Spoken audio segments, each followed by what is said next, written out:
I stand here today because I believe I am different.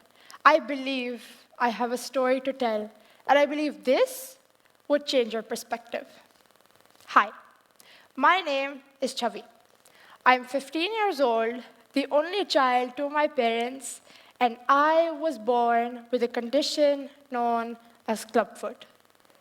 Yes, clubfoot, medically known as Talipus equinovarus. From what I know, my parents were distraught when they found out I was born with it. My mom tells me that when she held my tiny body in her arms, she couldn't accept this reality. In her words, this tiny angel of mine, such a sweet face, but two different feet? My mother is a professional physiotherapist, and my dad is an educated businessman.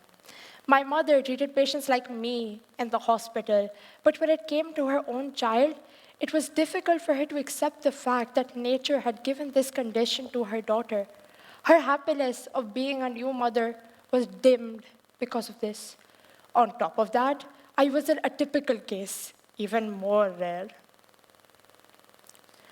When I was born, my right foot was inwardly facing the other, as if my body knew I would have a different path from everybody else. Clubfoot was my first reality, and it's something I've carried with me throughout my life, both literally and metaphorically. Data shows that clubfoot affects 1 in 1,000 children, and I am one of them. Plasters, braces, surgery, my foot had it all. I underwent minor surgery at 6 months of age and major surgery at 4 years of age. During this time, I fell a lot. I mean, like a lot, because of my condition. When school started, another chapter started.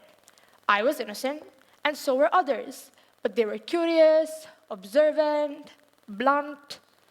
As a child, being different wasn't easy. The unspoken judgments, stares, and questions people ask got to me. Sometimes children can be unintentionally cruel, and not all adults know how to handle difference. Even after surgery, my peer group commented on my way of walking and my different feet. I would get hurt, but I ignored it. Sometimes I took it easy, and other times I pondered upon the question. Why was I different? Why couldn't I be normal? My parents were my pillar of strength. They continuously guided me throughout this, educated me about myself, made me strong, and told me that I'm unique and special just the way I am. I tried to accept my condition. However, true acceptance would only come later on. I couldn't wear all the shoes I wanted, but I wore my skin with pride, and I still do. Growing up, I was physically active, but I realized I could have been better if my leg had been as equally strong as the other. Well, you don't get everything you want, and honestly, perfection is an illusion.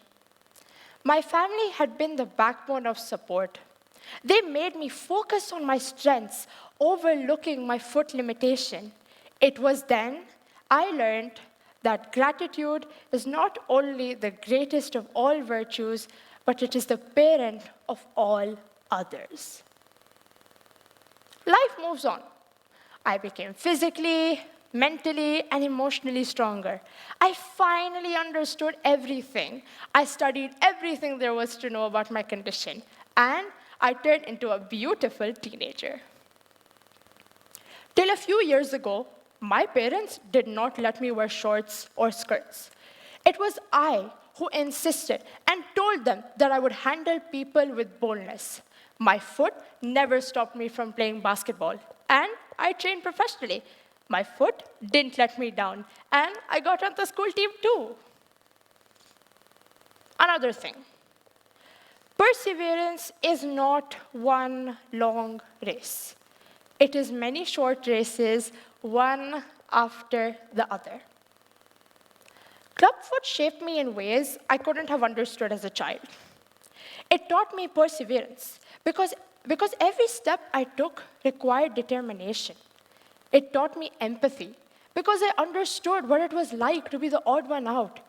But most importantly, it taught me that true acceptance comes from within. Acceptance didn't happen overnight. It's been a gradual process of learning to appreciate the things that set me apart. I've come to see that my feet symbolize my story, a story of strength.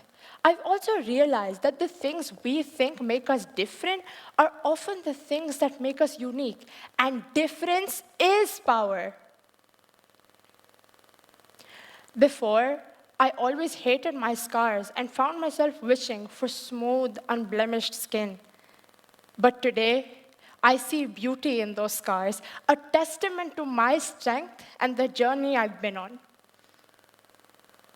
I recall now, my doctor once told me that I can do everything. It's just that my way will be a different way. Now, when people ask me about my clubfoot, I don't hesitate. Instead, I explain it and smile. Because my difference is my power, and it's a reminder that we all carry things that make us unique in our own ways. Recently, someone in my peer group called me disabled as a joke. I didn't answer back. Rather, I turned a deaf ear and continued to focus on my strengths like I always have. Looking back, I realized that my journey was never about fixing myself. It was always about finding myself. It taught me to embrace the scars, the struggles, the setbacks as a part of who I am. When we embrace our differences, we don't just find acceptance, we find power. And that is when we truly begin to shine. So here, I walk confidently, a person shaped by difference and defined by resilience. My feet may not be perfect, but they've carried me through every challenge. They've carried me through the self-doubt, the fear, and ultimately into self-acceptance. They've been cast, stretched, and scarred, yet they never stop moving forward. It's not about the scars you have or the differences you carry. Rather, it's about how you embrace those differences to rewrite that narrative of who you are. I am not defined by the fact that I have a condition known as clubfoot. I am defined by my perseverance and my resilience. What I want you to take away from here today is this. Whatever it is that makes you different, whatever it is that sets you apart, that is your superpower. It might not feel like that way at first. It might feel like a burden. But I assure you, if you embrace it, it will transform into something extraordinary. Now, I have a walk of confidence. And for that, I am grateful. Thank you.